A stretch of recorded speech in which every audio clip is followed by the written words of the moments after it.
오후 2시 시내버스는 사람들로 가득 찼습니다. 버스가 흔들릴 때마다 서 있는 사람들은 손잡이를 꽉 잡았습니다. 박상철 할아버지는 왼쪽 다리를 절뚝이며 버스 중앙부에 있는 노약자석을 향해 천천히 걸었습니다. 그의 다리는 40여 년 전 입은 상처 때문에 오래 서 있는 것이 고통스러웠습니다. 저기 자리가 있군. 박상철 할아버지는 노약자석을 발견하고 안도의 한숨을 내쉬었습니다. 하지만 그가 다가가자 노약자석에는 이미 누군가 자리를 차지하고 있었습니다. 목까지 올라오는 용 문신의 팔뚝에는 거미줄 문신이 그려진 건달이었습니다. 그는 머리를 삭발하고 귀걸이를 여러 개 달았으며 날카로운 눈매와 일그러진 미소가 위협적인 분위기를 풍겼습니다. 그는 다리를 쭉 뻗고 일부러 자리를 크게 차지한 채 귀에 이어폰을 꽂고 버스 안을 거만하게 둘러보았습니다. 죄송합니다만 노약자석인데 자리 좀 양보해 주시겠어요? 박상철 할아버지는 공손하게 말했습니다. 건달은 이어폰을 한쪽만 빼고 건방진 표정으로 쳐다보았습니다. 그의 눈빛에는 조롱하는 기색이 역력했습니다. 뭐라고요? 못 들었는데요. 여기가 노약자석이라 자리를 양보해 주시면 고맙겠습니다. 박상철 할아버지는 다시 한번 부탁했습니다. 왼쪽 다리가 아파오기 시작했고 버스가 흔들릴 때마다 중심을 잡기 어려웠습니다. 건달은 코웃음을 치더니 큰 소리로 웃었습니다. 그의 팔뚝 근육이 움직일 때마다 문신이 일렁였습니다. 아이고, 절뚝거리는 노인네야. 내가 왜 비켜줘야 돼? 먼저 앉은 사람이 임자 아냐? 다리가 아프면 택시를 타던가. 왜 여기 와서 나이 많다고 유세야? 건달은 목소리를 높였습니다. 그의 목소리에는 오만함이 가득했습니다.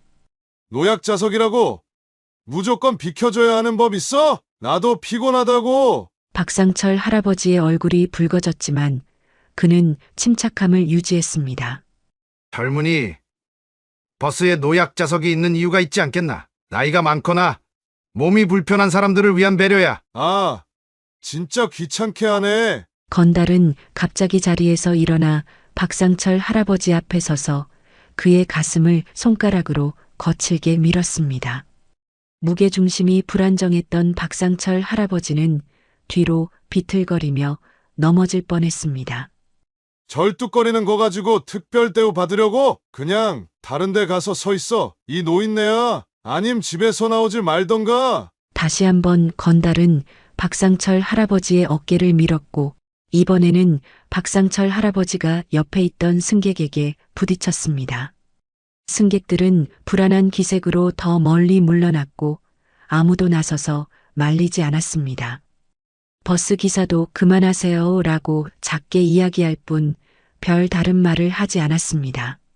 건달의 위협적인 외모와 행동 때문에 다들 개입하기를 꺼렸습니다. 이봐 젊은이. 아무리 그래도 왜 폭력을 쓰는가? 그만하게. 박상철 할아버지는 자신의 옷깃을 정리하며 말했지만 그의 목소리는 떨리고 있었습니다.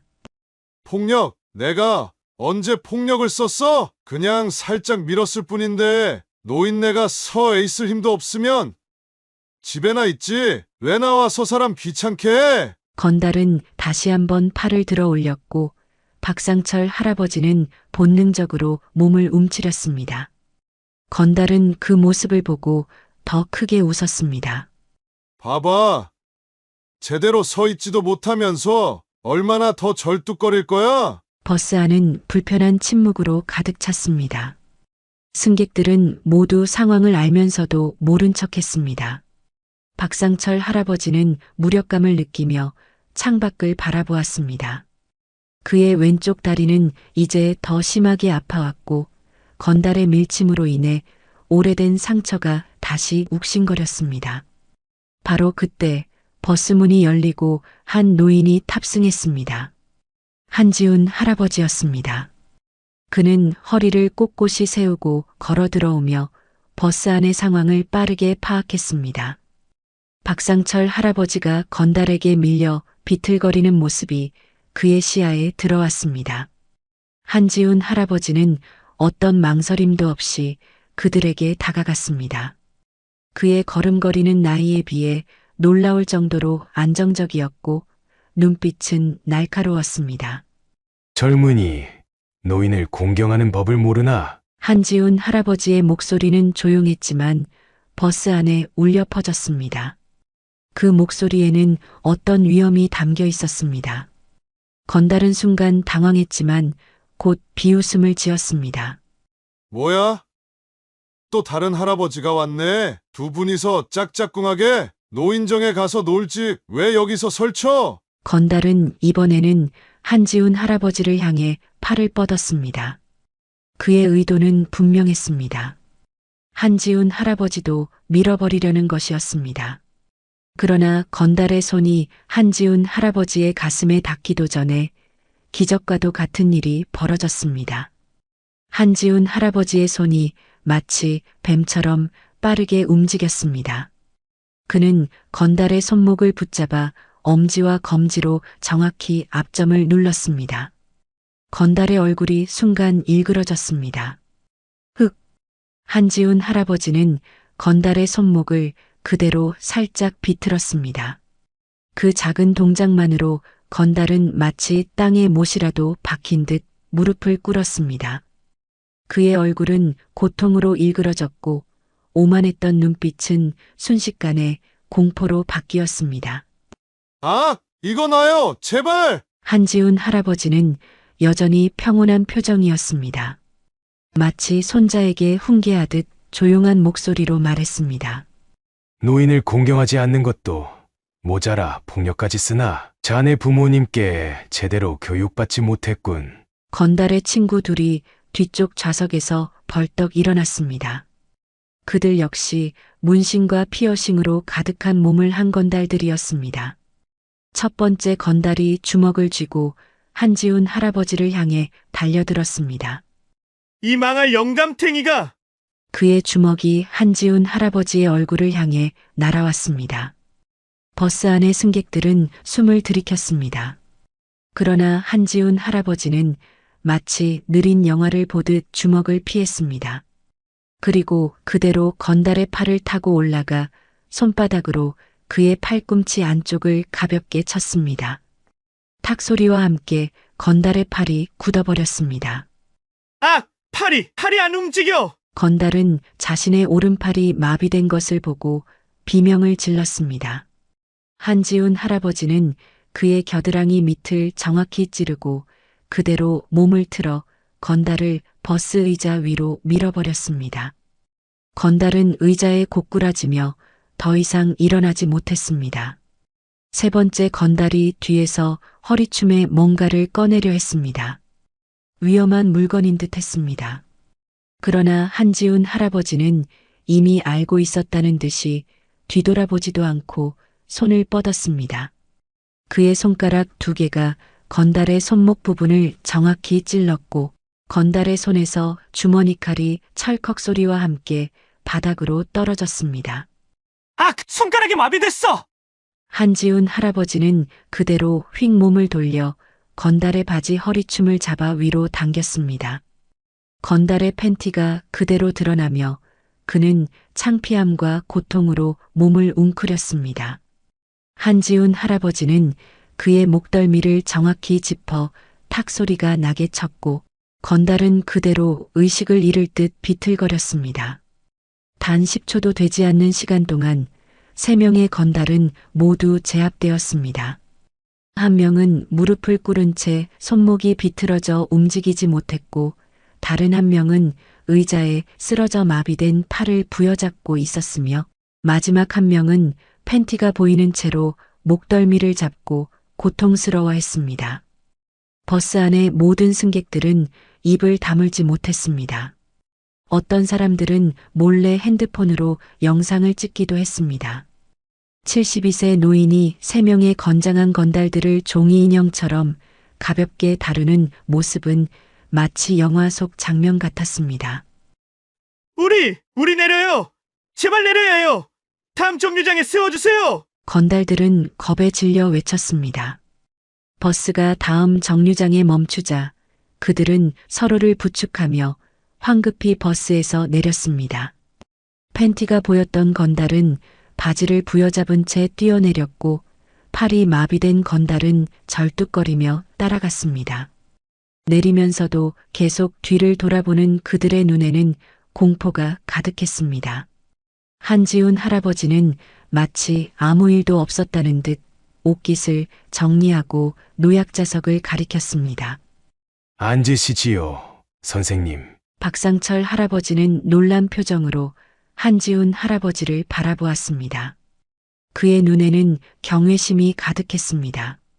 그는 감사의 말을 중얼거리며 노약자석에 앉았습니다. 한지훈 할아버지는 옆자리에 조용히 앉았습니다. 버스 안은 다시 조용해졌지만 이번에는 불편한 침묵이 아닌 경외심 어린 정적이었습니다. 몇몇 승객들은 한지훈 할아버지를 향해 고개를 숙여 존경을 표했습니다. 그가 보여준 무술 실력은 분명 오랜 세월 갈고 닦은 것이 분명했고 누구도 노인에게서 찾아볼 수 없는 놀라운 기술이었습니다. 버스는 다시 평온을 되찾았습니다.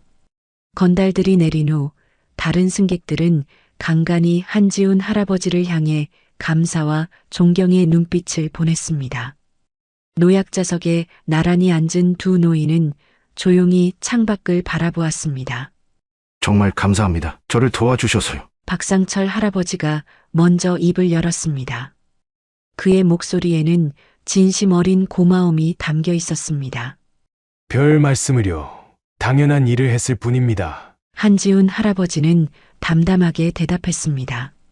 저는 박상철이라고 합니다. 근처 삼성의원 원장이에요. 한지훈입니다. 그냥 동네 할아버지죠. 두 사람은 가볍게 목례를 나누었습니다. 버스가 다음 정류장에 도착했고 한지훈 할아버지가 일어났습니다. 여기서 내려야 합니다. 저도 이번 정류장에서 내려요. 성신 아파트 방향으로 가시나요? 한지훈 할아버지는 놀란 표정으로 박상철 할아버지를 바라보았습니다. 네, 그쪽으로 갑니다만. 저도 같은 방향이네요. 괜찮으시다면 함께 걸을까요? 두 노인은 버스에서 함께 내렸습니다. 박상철 할아버지는 여전히 왼쪽 다리를 절뚝이며 걸었고 한지훈 할아버지는 자연스럽게 그의 걸음에 맞추었습니다. 그들은 천천히 아파트 단지를 향해 걸었습니다. 한지훈 할아버지는 박상철 할아버지의 걸음걸이를 살펴보다가 조심스럽게 물었습니다. 실례지만 다리가 많이 불편하신 것 같은데 오래된 상처인가요? 박상철 할아버지는 잠시 걸음을 멈추고 자신의 왼쪽 다리를 내려다보았습니다. 그의 얼굴에 옅은 미소가 번졌습니다. 네. 40년 전 일이에요. 사실 이 다리는 제게 특별한 의미가 있습니다. 한지훈 할아버지는 호기심 어린 표정으로 기다렸습니다. 저희 가족이 북한에서 탈출할 때 생긴 상처입니다. 이 말에 한지훈 할아버지의 발걸음이 살짝 멈칫했습니다. 하지만 그는 곧 아무렇지 않은 듯 걸음을 이어갔습니다. 북한에서 오셨군요. 네. 제가 17살 때였어요. 아버지가 과학하셨는데 한국으로 망명하기로 결심하셨죠. 두 사람은 천천히 걸으며 이야기를 나누었습니다. 박상철 할아버지의 목소리에는 오래된 기억을 더듬는 듯한 감정이 묻어났습니다. 그때 우리를 도와준 한 군인이 계셨어요. 북파공작원이셨죠. 그분이 아니었다면 우리 가족은 절대 남한에 올 수 없었을 겁니다. 한지훈 할아버지의 표정이 미묘하게 변했습니다. 탈출 과정에서 북한군의 총에 맞았어요. 그 군인분이 저를 업고 달렸죠. 그분도 부상을 입으셨는데 그런 위험한 일을 겪으셨군요. 한지훈 할아버지의 목소리는 평온했지만 그의 눈빛은 깊은 생각에 잠긴 듯 했습니다. 사실 아직도 그분을 찾고 있어요. 박상철 할아버지가 갑자기 말했습니다. 그의 눈에는 간절함이 묻어났습니다. 아버지의 유언이기도 했거든요. 우리를 구해준 그 군인을 꼭 찾아 은혜를 갚으라고 하셨어요. 20년 넘게 찾고 있지만 한지훈 할아버지는 발걸음을 천천히 옮기며 말했습니다.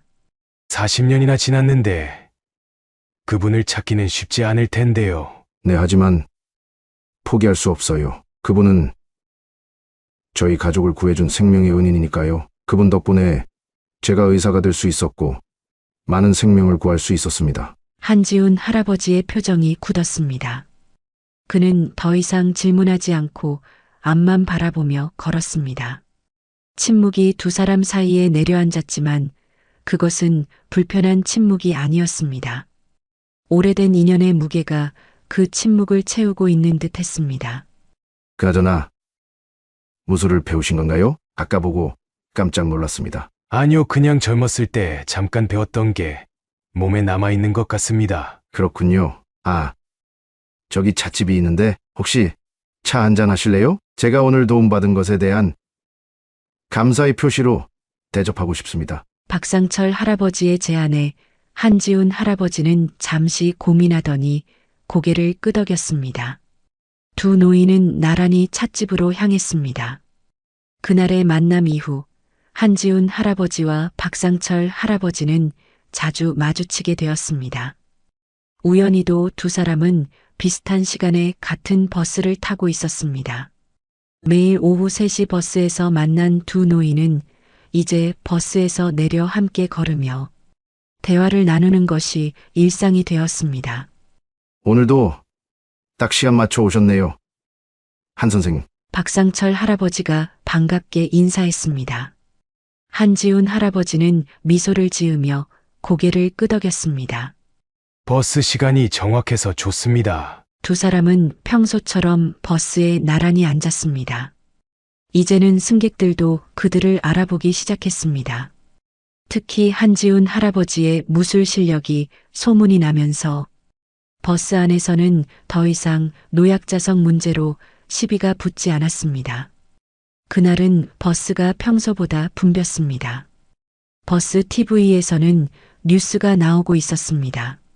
오늘 국회에서는 북파공작원 명예 회복 법안이 논의될 예정입니다. 이 법안이 통과되면 국가를 위해 목숨을 걸었지만 오랫동안 인정받지 못했던 북파공작원들의 활동이 공식 기록으로 남게 됩니다. 한지훈 할아버지는 뉴스를 보고 잠시 생각에 잠겼습니다.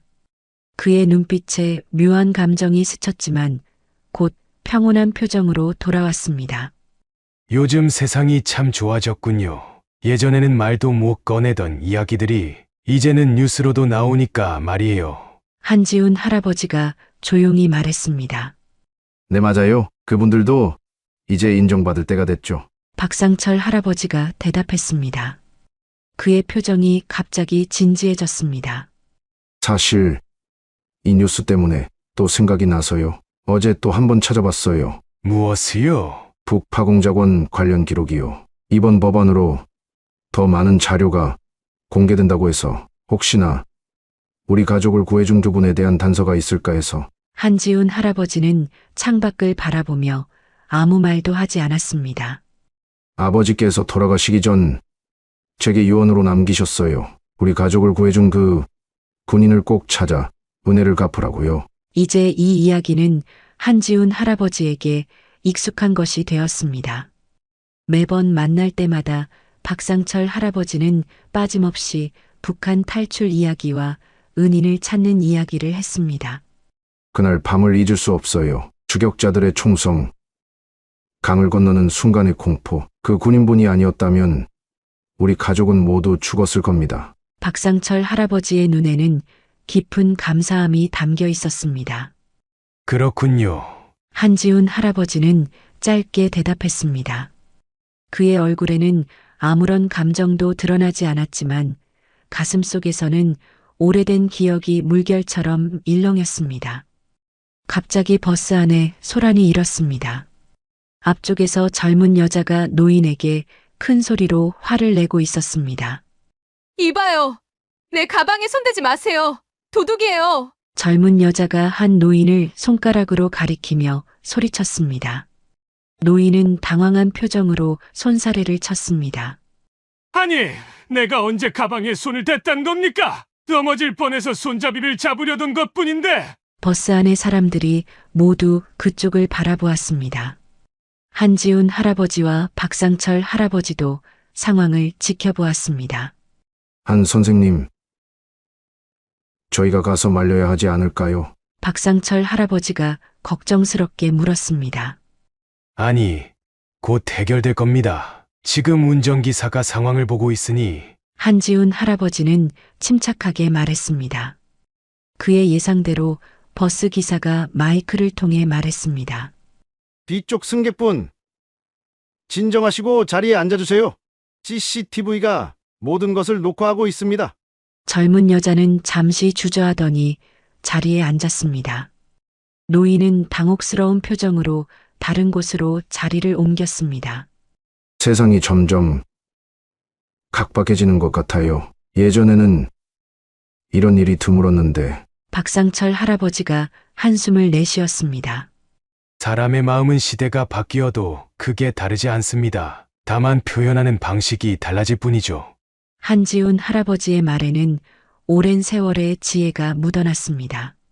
그래서 더 감사해요. 그 군인분이 저희를 구해주신 것이 단순한 임무가 아니라 인간적인 선택이었다고 생각하거든요. 한지훈 할아버지는 갑자기 불편한 기색을 보이며 화제를 돌렸습니다.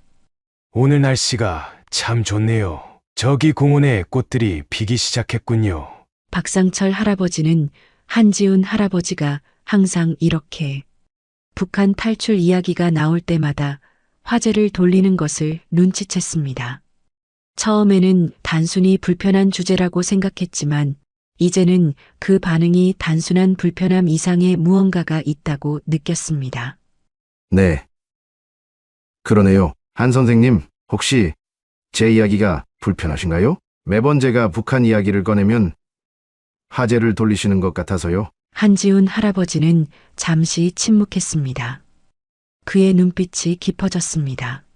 불편하다기보다는 그런 이야기를 들으면 옛날 생각이 나서요. 제가 젊었을 때 비슷한 일을 겪은 친구가 있었거든요.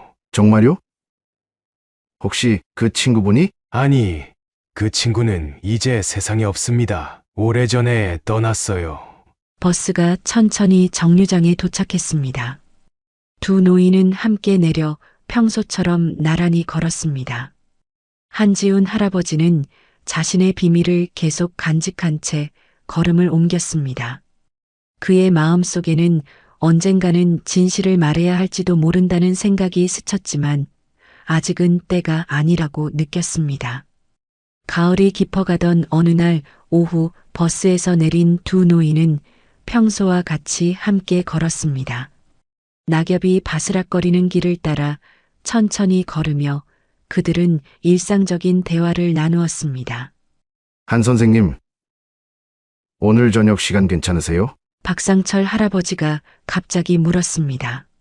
네, 저녁이요? 한지훈 할아버지는 의아한 표정으로 물었습니다. 네. 제 집에서 간단히 저녁 식사라도 하시면 어떨까 해서요. 매일 같은 버스를 타고 이야기는 많이 나눴지만 제대로 대접한 적이 없어서.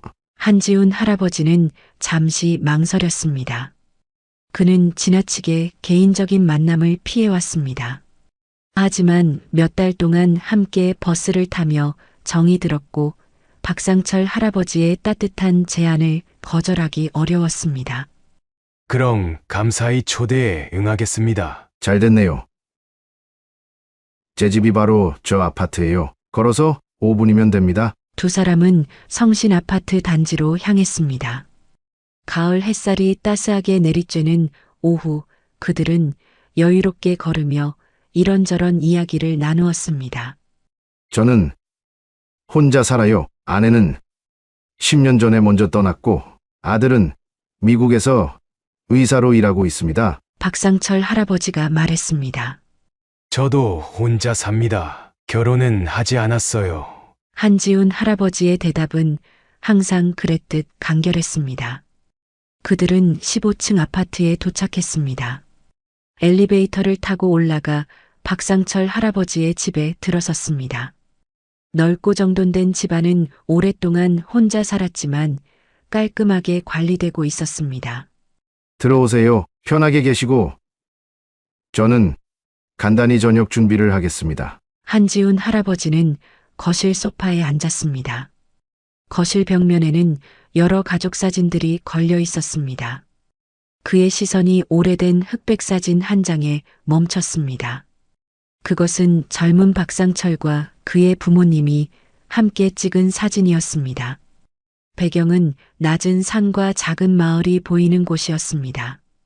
한지훈 할아버지는 무심코 그 사진 앞으로 다가갔습니다.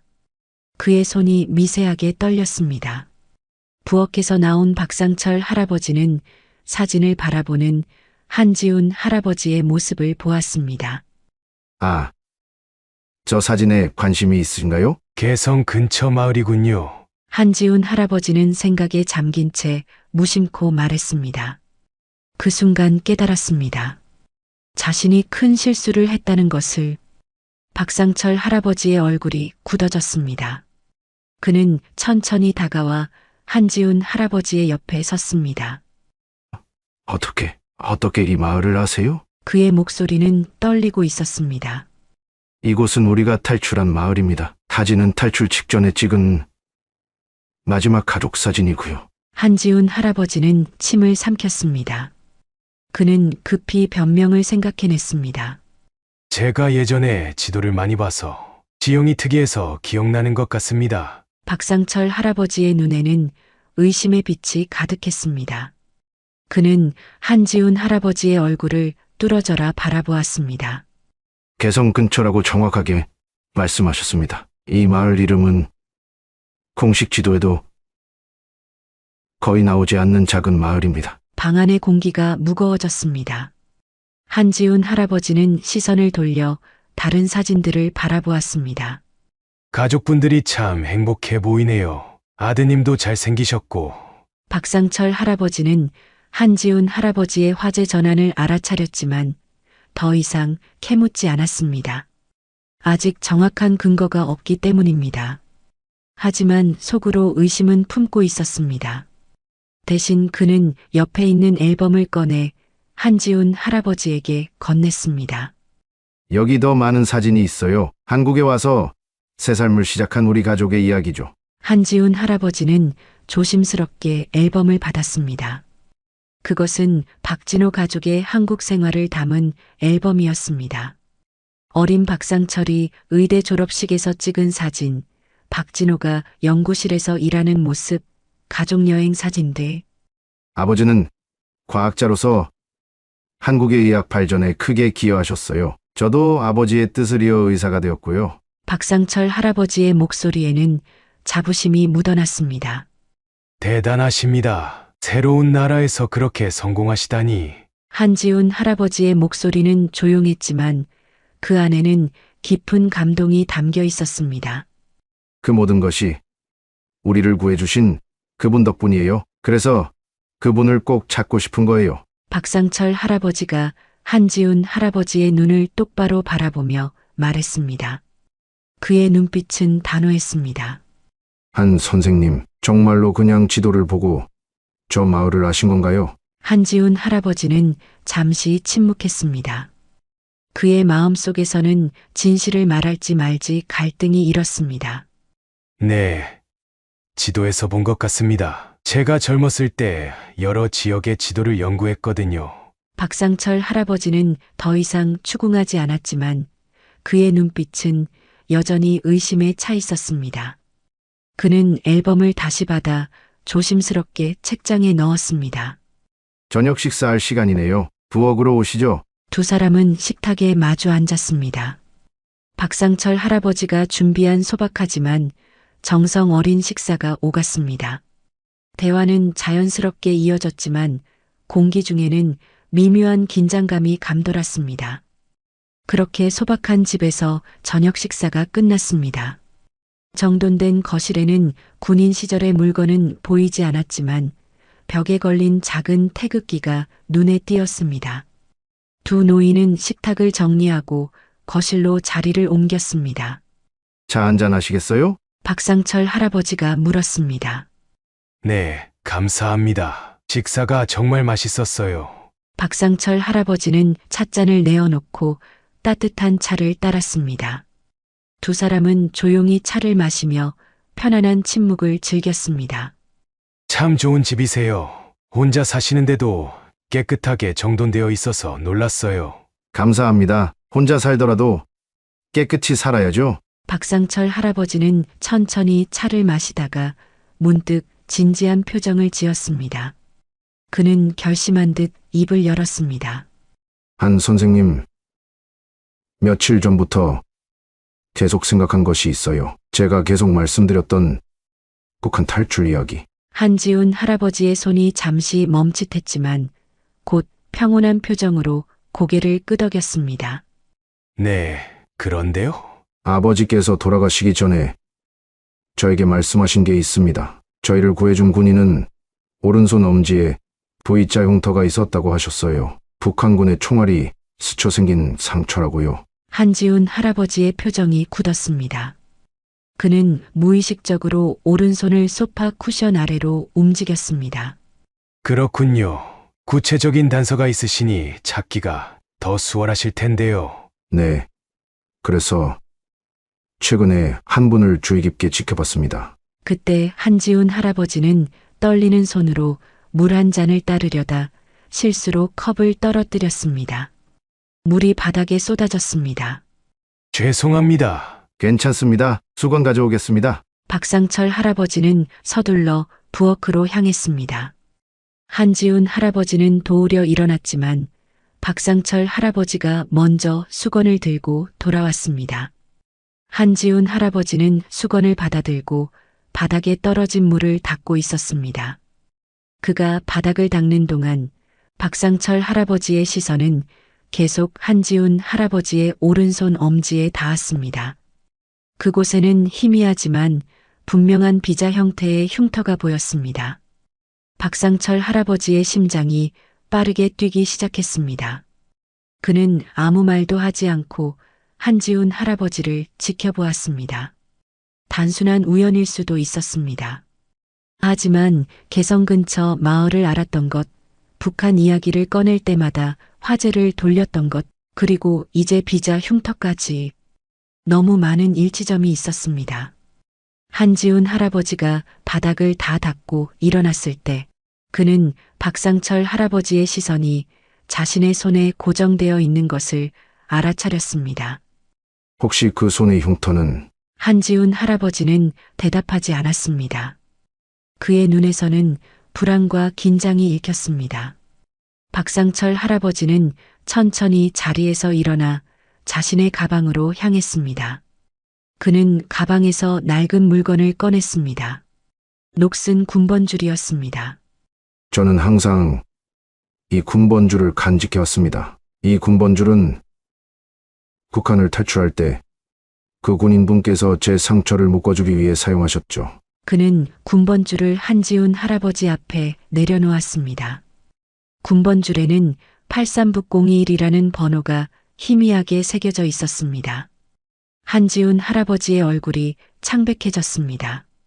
그의 손이 미세하게 떨리기 시작했고 눈에는 복잡한 감정이 교차했습니다. 그는 군번줄을 응시하며 한참 동안 아무 말도 하지 않았습니다. 저는 확신이 필요합니다. 한 선생님, 박상철 할아버지가 조용히 말했습니다. 그의 목소리에는 40년 동안의 기다림이 담겨 있었습니다. 개성 근처 마을을 아시는 것, V자, 흉터, 그리고 이제 이 군번줄을 쳐다보는 한 선생님의 눈빛까지 우연이라기엔 너무 많은 일치점이 있습니다. 박상철 할아버지는 절뚝이며 한 걸음 더 다가갔습니다. 그는 자신의 왼쪽 다리를 가리켰습니다. 아시겠지만 제가 이렇게 다리가 아픈 이유는 북한을 탈출할 때 총을 맞았기 때문입니다. 하지만 그 용감한 군인이 없었다면 저는 이렇게 살아있을 수조차 없죠. 아니, 저희 가족 모두가 이 세상 사람이 아니었죠. 그분은 본인도 총상을 입어가면서도 저희 가족을 목숨 걸고 구해주셨습니다. 한지훈 할아버지의 눈에서 눈물이 맺혔습니다. 오래된 기억이 홍수처럼 밀려오는 것을 느꼈습니다. 박상철 할아버지도 눈물을 흘리면서 말했습니다. 선생님이 우리 가족을 구해주신 그 북파공작원이 맞으시오? 한지훈 할아버지는 천천히 고개를 끄덕였습니다. 더 이상 부정할 수 없었습니다. 네, 40년 동안 비밀로 해왔던 일입니다. 그의 목소리는 떨렸고 눈에서는 눈물이 흘러내렸습니다. 40년 동안 가슴에 묻어두었던 비밀이 마침내 밝혀지는 순간이었습니다. 왜 그동안 말씀해 주시지 않았어요? 걔가 그렇게 오랫동안 찾아다녔는데 이렇게 바로 제 옆에 계셨는데. 비밀 작전이었기 때문입니다. 북파공작원의 신분은 국가기밀이었습니다. 그걸 발설하면 법적으로 처벌받을 수 있었어요. 한지훈 할아버지는 깊은 한숨을 내쉬었습니다. 그뿐만이 아닙니다. 제 손에는 피가 묻어 있습니다. 임무 수행 중 많은 사람들의 목숨을 앗아갔습니다. 그 기억들은 제 영혼을 무겁게 짓누르고 있었어요. 제가 한 일이 과연 올바른 것이었는지 항상 의문이 들었습니다. 그는 떨리는 손으로 군번줄을 집어들었습니다. 국가를 위한 일이었지만 때로는 무게를 감당하기 어려웠습니다. 그리고 인정받지 못했습니다. 저희는 그림자 속에서 살아야 했어요. 누구에게도 우리의 진짜 정체를 말할 수 없었죠. 박상철 할아버지는 서랍에서 낡은 봉투를 꺼냈습니다. 선생님을 찾기 위해 저는 이 10년 넘게 수소문을 했습니다. 한나면 이걸 꼭 전해드리고 싶었어요. 이것은 아버지가 남긴 편지입니다. 선생님을 찾으면 꼭 전해달라고 하셨어요. 한지훈 할아버지는 떨리는 손으로 봉투를 받았습니다. 조심스럽게 편지를 꺼내 읽기 시작했습니다. 그것은 박진호가 임종 전에 쓴 편지였습니다. 그는 한지훈에게 깊은 감사를 표하며 그의 희생 덕분에 자신의 가족이 자유를 얻고 의미 있는 삶을 살 수 있었다고 썼습니다. 편지를 다 읽은 한지훈 할아버지의 눈에서는 눈물이 멈추지 않았습니다.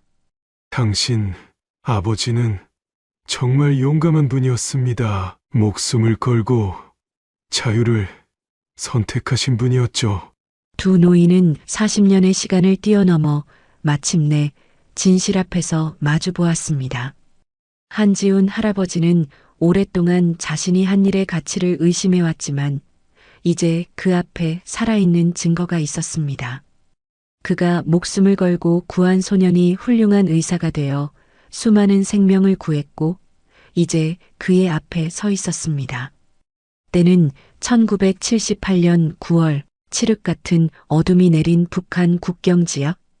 초가을의 밤 공기는 차가웠고 주변에는 나뭇잎 흔들리는 소리와 멀리서 들려오는 개 짖는 소리만이 간간히 들렸습니다.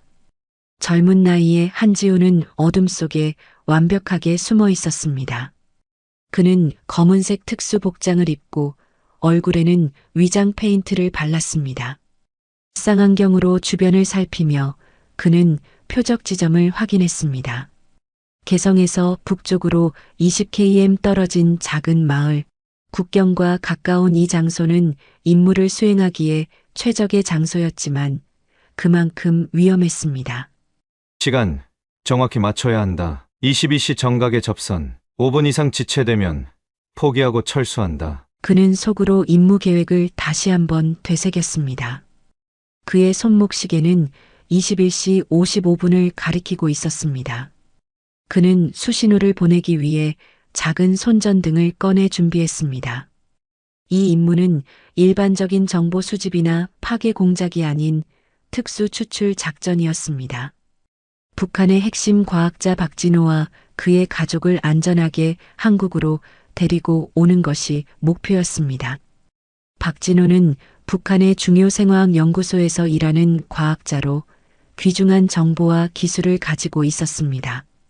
그는 비밀리에 한국 정부와 접촉해 망명을 요청했고 그의 가족과 함께 안전하게 데려오는 임무가 한지훈에게 주어졌습니다. 정확히 22시 그는 약속된 장소에서 깜빡임 신호를 3번 보냈습니다. 잠시 후 어둠 속에서 약한 응답 신호가 돌아왔습니다. 그는 조심스럽게 접근했습니다.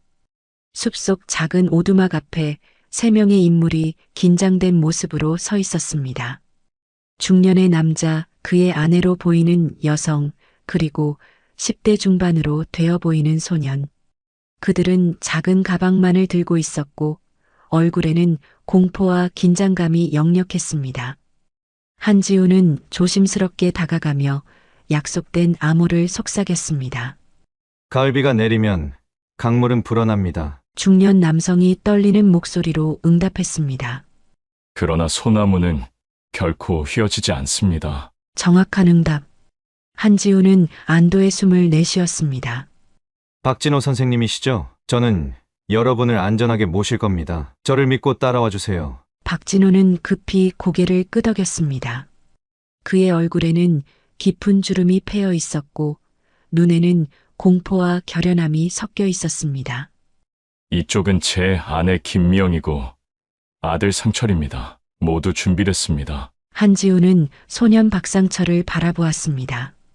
마른 체구의 소년은 겁에 질린 눈으로 주변을 살피고 있었습니다. 그의 얼굴에는 아직 어린 티가 남아 있었지만 눈빛은 이미 많은 것을 보고 겪은 듯 했습니다. 걱정 마십시오. 무슨 일이 있어도 끝까지 남한으로 모시겠습니다. 한지훈의 목소리는 부드럽지만 확신에 차 있었습니다. 그는 가족들에게 가까이 다가갔습니다. 이제부터는 제 지시에 정확히 따라주셔야 합니다. 소리는 최대한 내지 마시고 제 뒤를 바짝 따라오세요. 만약 위험 상황이 발생하면 제가 신호를 보낼 테니 그때는 즉시 엎드리셔야 합니다. 박진호의 아내가 불안한 목소리로 물었습니다.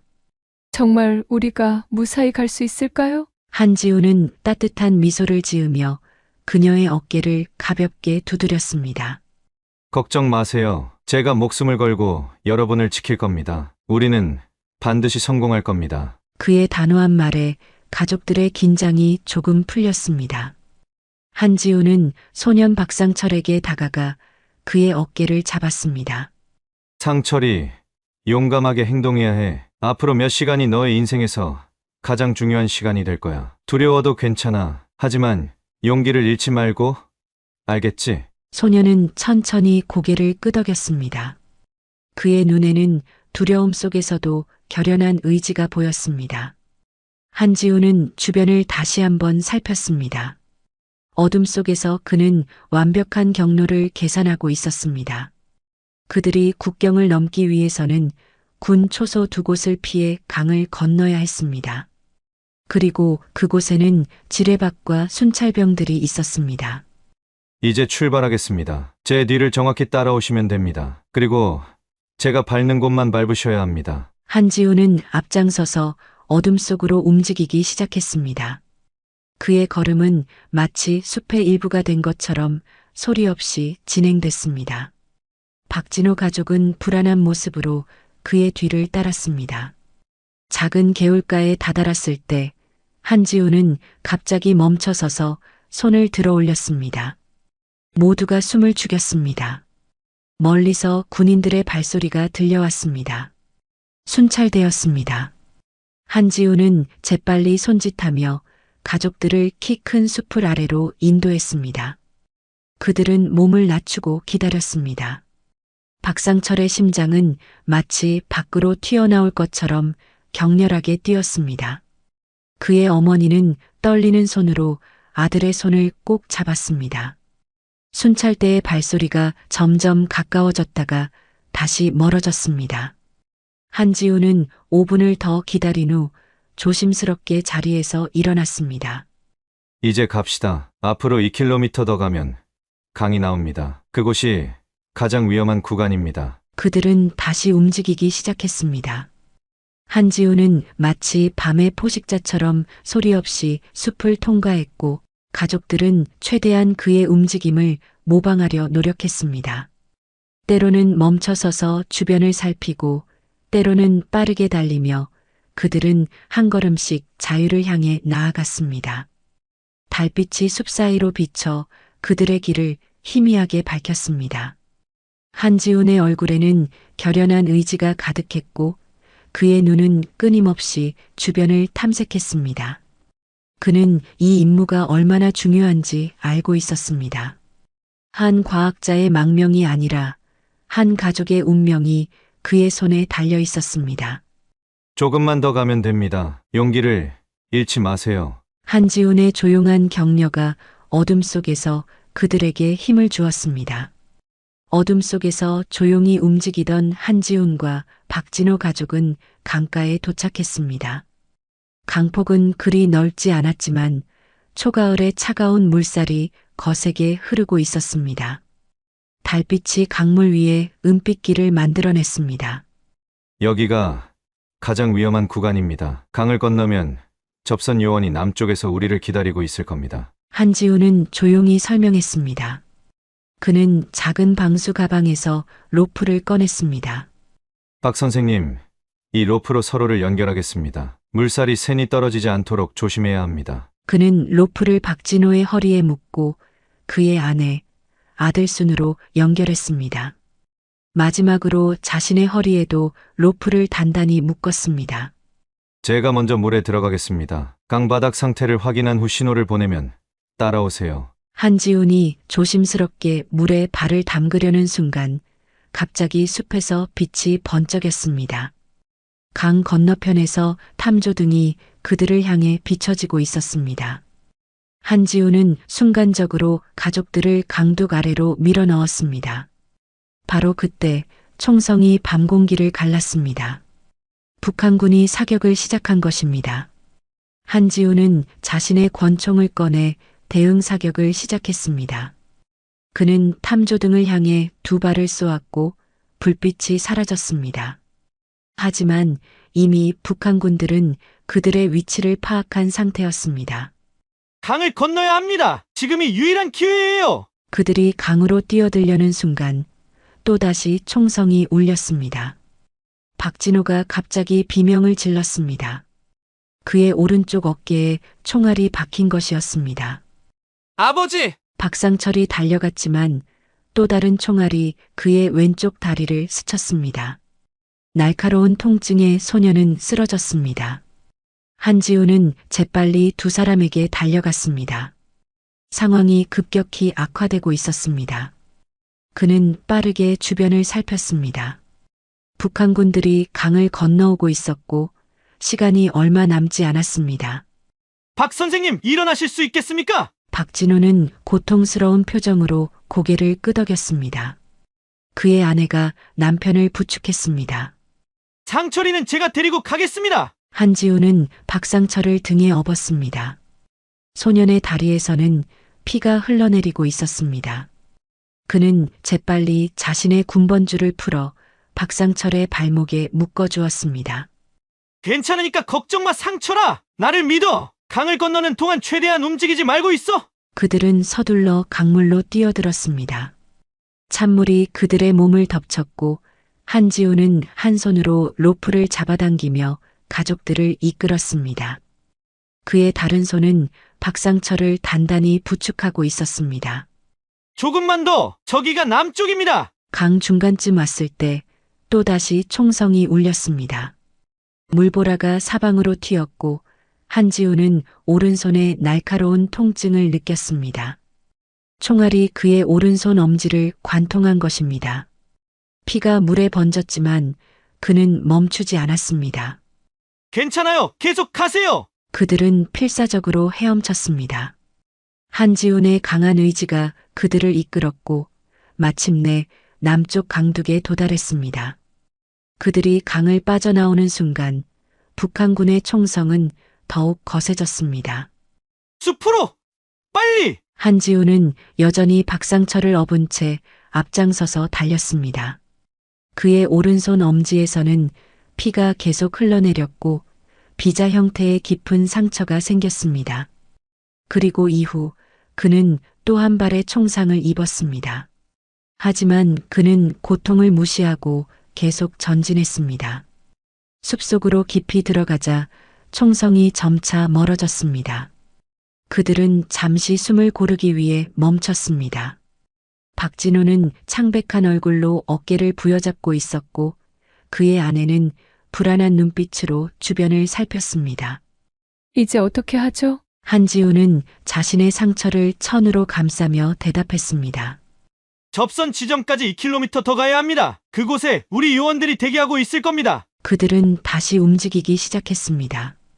한지우는 여전히 박상철을 업고 있었고 박진호와 그의 아내는 서로를 부축하며 뒤를 따랐습니다. 달빛이 숲 사이로 비쳐 그들의 길을 희미하게 밝혔습니다.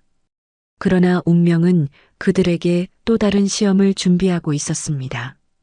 갑자기 머리 위로 헬리콥터 소리가 들려왔습니다. 북한군의 추격이 본격화된 것입니다.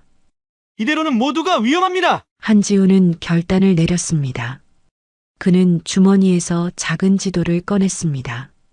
이 지도를 따라가세요. 앞으로 1km 지점에 우리 요원들이 있을 겁니다. 암호는 가을비가 내리면 강물은 불어납니다입니다. 당신은요? 박진호의 아내가 불안하게 물었습니다.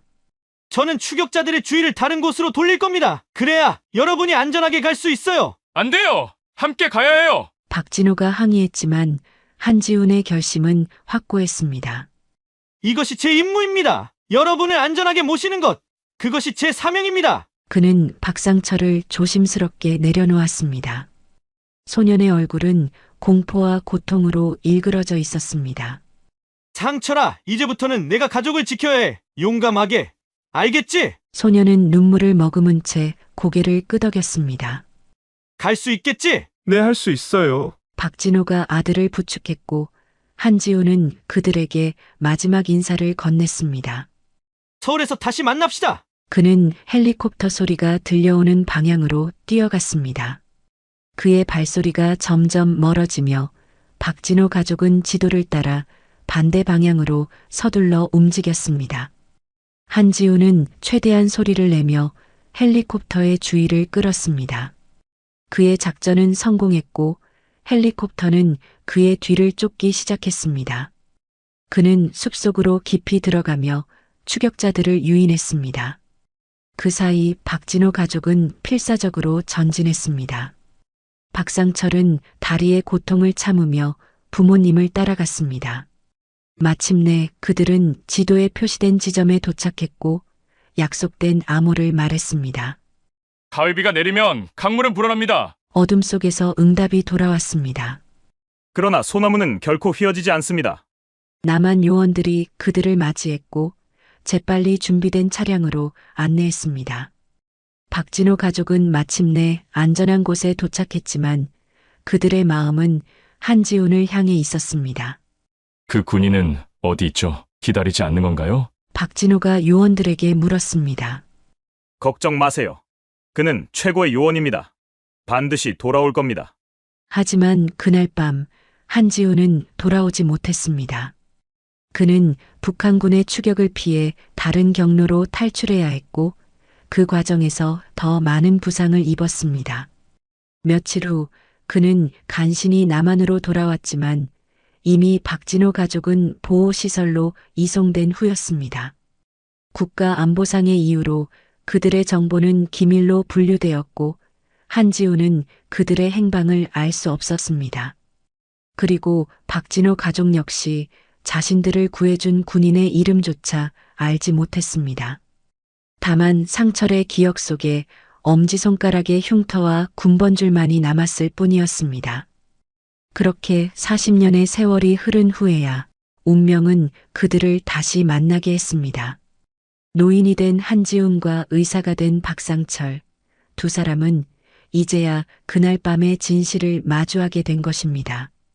과거의 기억에서 현실로 돌아온 한지훈 할아버지의 눈에는 눈물이 가득했습니다. 40년 전에 그날 밤 목숨을 걸고 수행했던 임무의 기억이 생생하게 떠올랐습니다. 그 험난했던 탈출 과정, 총상을 입은 아픔, 그리고 가족들과 헤어지던 마지막 순간까지 거실에는 잠시 침묵이 흘렀습니다. 박상철 할아버지는 한지훈 할아버지의 손을 조심스럽게 잡았습니다.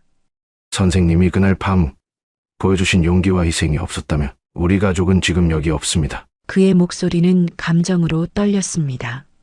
선생님 덕분에 저는 한국에서 의사가 되어 수천 명의 생명을 구했습니다. 아버지는 이것이 선생님의 은혜를 조금이나마 갚는 길이라고 하셨어요. 한 사람의 희생으로 수천 명의 생명이 구원받았다는 사실을 꼭 알려달라고 하셨습니다. 한지훈 할아버지의 눈에서 눈물이 흘러내렸습니다. 그는 오랜 세월 동안 자신의 행동이 과연 가치 있었는지 의문을 품어왔습니다. 국가를 위해 목숨을 걸었지만 공식적으로 인정받지 못했고 자신의 희생이 실제로 어떤 결과를 가져왔는지 알 수 없었습니다. 저는 알지 못했습니다. 임무를 마친 후 여러분의 행방을 알 수 없었어요. 국가보안상 모든 정보가 기밀로 분류되었고 저는 그저 다음 임무로 넘어갔을 뿐이었습니다. 그의 목소리에는 오랜 세월의 무게가 실려 있었습니다.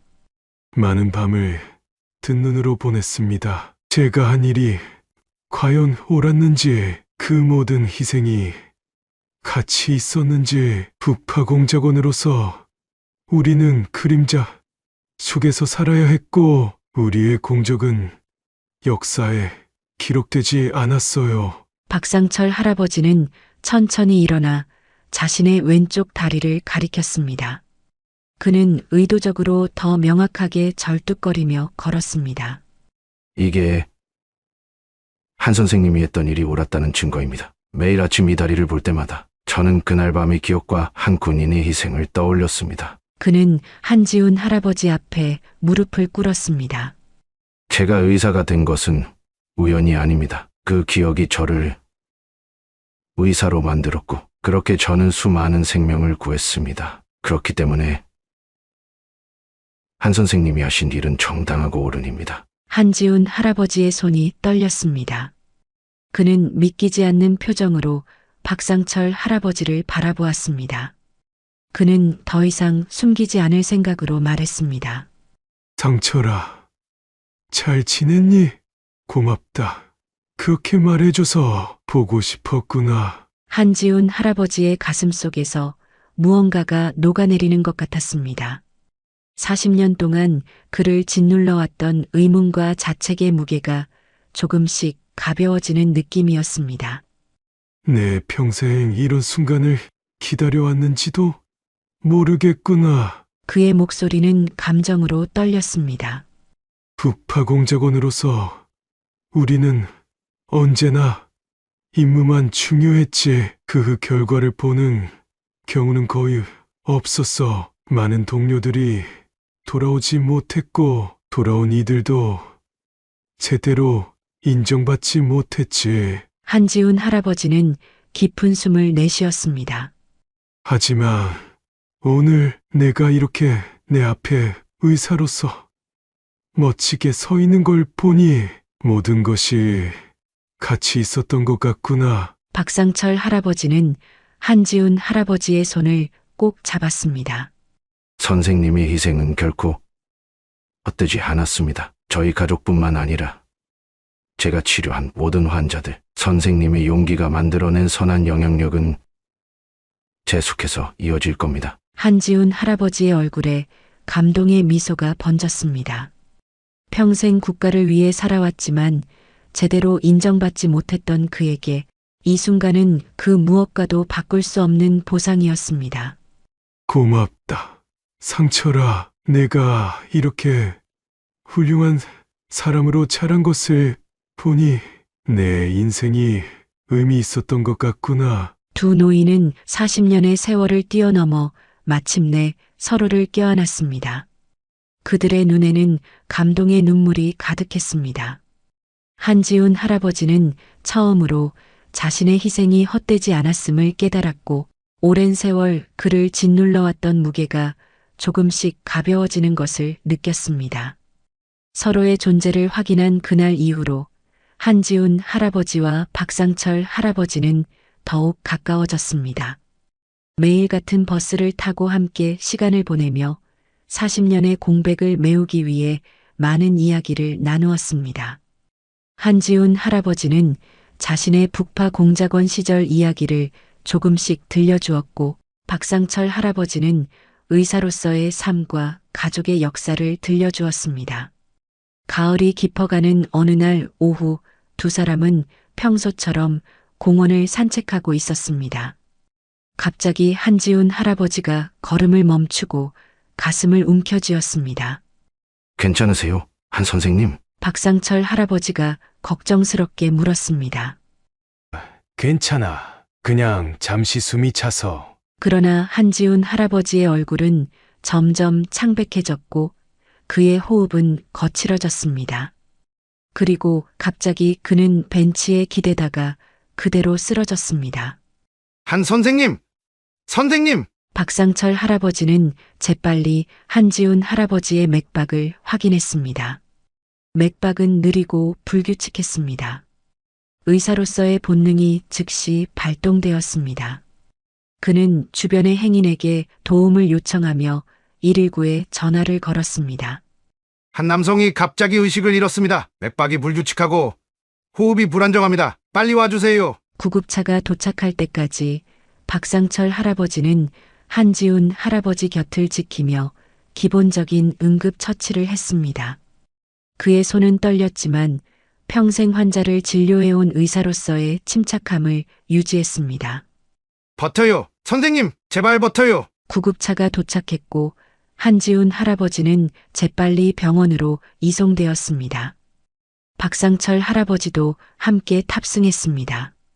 그는 응급 의료진에게 한지훈 할아버지의 과거 병력에 대해 설명했습니다.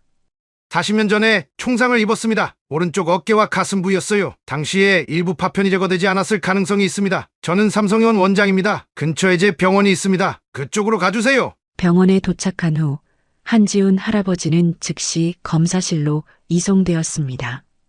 박상철 할아버지는 응급실 의사들과 상의했고 CT 스캔 결과는 충격적이었습니다. 40년 전 한지훈 할아버지의 가슴에 남아있던 총알 파편이 이동하여 주요 혈관 근처에 위치해 있었습니다. 파편이 조금만 더 이동하면 대동맥을 손상시킬 수 있는 위험한 상황이었습니다. 즉시 수술이 필요합니다. 수석 외과 의사가 말했습니다. 파편을 제거하지 않으면 생명이 위험합니다. 하지만 수술 자체도 상당히 위험한 시술입니다. 파편의 위치가 매우 위험해요. 박상철 할아버지는 CT 스캔 화면을 자세히 살펴보았습니다. 비록 그는 노년에 은퇴한 의사였지만 평생 유능한 외과 의사로 일해온 경험이 있었습니다. 제가 수술을 맡겠습니다. 그의 말에 의료진들이 놀란 표정을 지었습니다. 원장님, 괜찮으실까요? 네, 이분은 제 은인입니다. 40년 전 이분이 저희 가족의 목숨을 구해주셨어요. 그때 입은 상처의 파편이 지금 그분의 목숨을 위협하고 있습니다. 제가 직접 수술을 집도하겠습니다. 그의 목소리에는 확고한 결심이 담겨 있었습니다. 병원 의료진들은 박상철 할아버지의 명성을 알고 있었고 그의 요청을 수락했습니다. 수술실을 준비하겠습니다. 박 선생님, 필요한 것이 있으시면 말씀해 주세요. 수술 준비가 진행되는 동안 박상철 할아버지는 마취된 한지훈 할아버지의 병상 곁에 앉았습니다. 그는 한지훈 할아버지의 손을 꼭 잡았습니다. 40년 전 선생님은 저를 얻고 온몸으로 총알을 막아주셨습니다. 이제 제가 선생님의 생명을 구할 차례입니다. 수술실이 준비되었고 한지훈 할아버지는 수술대로 이송되었습니다. 박상철 할아버지는 수술복으로 갈아입고 철저히 손을 씻었습니다. 그의 나이에도 불구하고 그의 손은 놀라울 정도로 안정적이었습니다. 수십 년간의 경험이 그의 손끝에 응축되어 있었습니다. 수술을 시작하겠습니다. 수술은 5시간 동안 계속되었습니다. 파편의 위치가 매우 위험했기 때문에 극도의 주의가 필요했습니다. 박상철 할아버지의 이마에서는 땀이 흘러내렸지만 그의 손은 정확하고 안정적이었습니다. 그는 모든 기술과 경험을 동원하여 한지훈 할아버지의 가슴에서 파편을 제거하기 위해 집중했습니다. 마침내 그는 40년 전 한지훈 할아버지의 가슴에 박힌 총알 파편을 성공적으로 제거했습니다. 작은 금속 조각이 수술실 접시 위에 놓였을 때 모든 의료진들은 안도의 한숨을 내쉬었습니다. 놀라운 수술이었습니다. 박 선생님. 젊은 외과 의사가 경외심을 담아 말했습니다. 박상철 할아버지는 겸손하게 고개를 끄덕였습니다.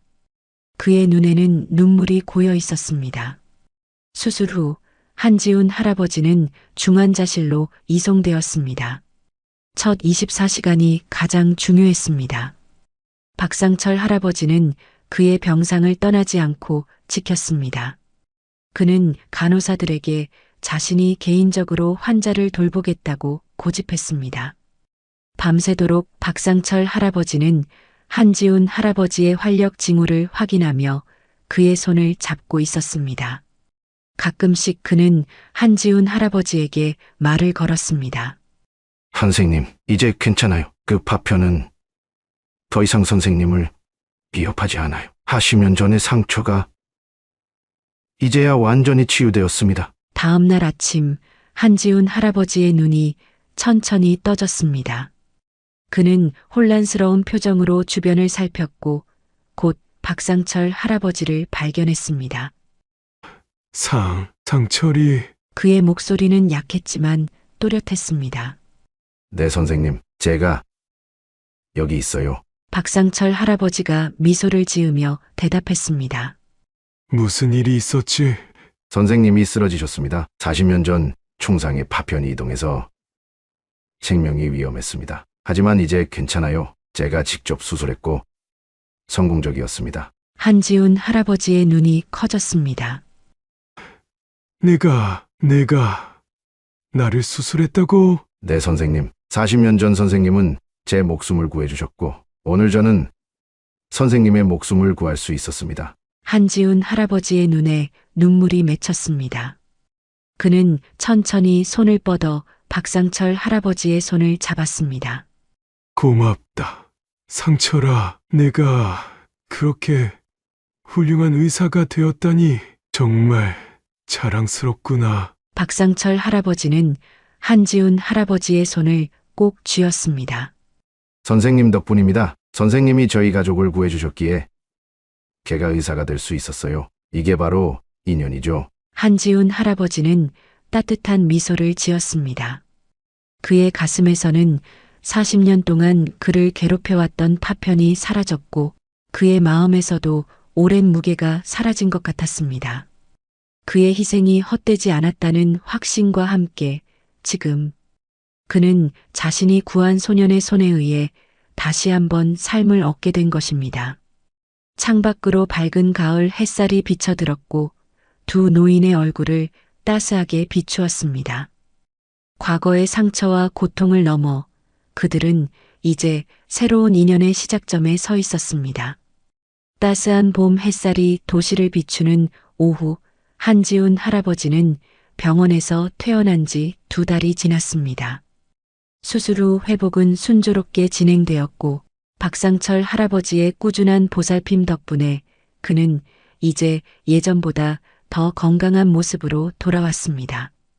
두 노인의 우정은 과거의 비밀이 드러난 후 더욱 깊어졌고 그들은 매일 같은 시간에 같은 버스를 타며 서로의 시간을 함께했습니다. 오후 3시 버스 정류장에서 만난 두 노인은 반갑게 인사를 나누었습니다. 오늘은 날씨가 참 좋네요. 한 선생님. 박상철 할아버지가 미소를 지으며 말했습니다. 그러게 봄이 깊어가니 공기도 좋아. 한지훈 할아버지도 환한 미소로 화답했습니다. 그의 얼굴에는 예전에 볼 수 없었던 평온함이 깃들어 있었습니다. 40년 동안의 비밀을 털어놓고 자신의 희생이 헛되지 않았음을 알게 된 후 그는 마치 무거운 짐을 내려놓은 것처럼 가벼워 보였습니다. 버스가 도착했고 두 노인은 천천히 버스에 올랐습니다. 버스는 평소보다 사람들로 붐볐습니다. 노약자석은 모두 젊은이들이 차지하고 있었습니다. 하지만 이번엔 달랐습니다. 박상철 할아버지가 한지훈 할아버지가 버스에 탄 순간 노약자석에 앉아있던 젊은이들이 일제히 자리에서 일어났습니다. 할아버지, 여기 앉으세요. 그렇게 두 할아버지는 버스 창밖을 보며 많은 이야기를 나눴습니다. 버스에서 내린 두 노인은 천천히 공원을 향해 걸었습니다. 햇살은 따스했고 공원에는 많은 사람들이 휴식을 취하고 있었습니다. 한 선생님, 생각해보면 정말 신기한 인연이죠. 40년 전 그 탈출에서 시작해서 이제는 매일 같은 버스를 타고 함께 거리를 걷고 박상철 할아버지의 말에 한지훈 할아버지는 고개를 끄덕였습니다. 인연이란 참 묘한 거야. 때로는 우리가 생각지도 못한 방식으로 이어지지. 그들은 공원 벤치에 앉아 평화로운 시간을 보냈습니다. 멀리서 아이들이 뛰어노는 모습, 연인들이 산책하는 모습, 가족들이 함께 웃는 모습, 그 모든 평화로운 일상이 그들에게는 감사하게 느껴졌습니다. 가끔 생각해요. 선생님이 그날 밤 저희를 구해주지 않았다면 이런 평화로운 일상은 없었을 거라고요. 박상철 할아버지가 말했습니다. 나도 생각한다. 내가 나를 수술해주지 않았다면 지금 이 순간도 없었을 거라고. 두 사람은 서로를 바라보며 웃었습니다. 그들의 웃음에는 깊은 이해와 존경, 그리고 우정이 담겨 있었습니다. 오후에 햇살이 서서히 기울기 시작했고 그들은 다시 걷기 시작했습니다. 두 노인은 석양을 배경으로 천천히 걸었습니다. 그들의 발걸음은 느렸지만 확신에 차 있었고 그들이 걸어온 길은 깊은 인연과 의미로 가득했습니다. 40년 전에 위험천만했던 탈출에서 시작된 그들의 인연은 이제 세상을 조금씩 변화시키는 작은 불씨가 되었습니다.